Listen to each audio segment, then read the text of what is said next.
البنات ندوي معكم بحرقه، ولكن ما تديوش عليا، ماشي كاملين بحال ولكن وليت كنتفقص. علاش؟ حيت ملي كندوز من حدا شي وحده شي مغربيات وحاجه يكونوا مغربيات مدورين بهم السوريات وكيبداو يجمعوا ويطلعوا عليك نتيا حيت مغربيه، حيت شاده تقارق وما كتمشيش تجمعي معاهم وما كتمشيش ديري داكشي اللي كدير هي وما تمشيش دير شحال من حاجه كديرها هي، ولا كيبقى فيهم الحال.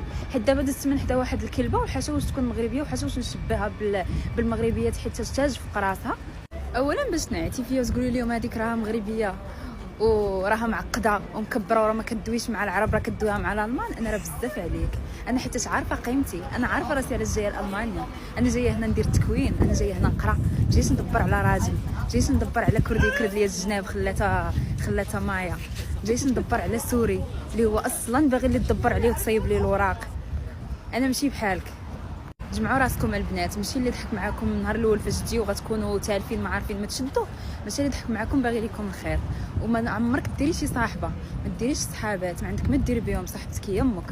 عندي صاحبتي وحده انا في المغرب زوجتها وتهنيت عليها الحمد لله. كوثر جتام.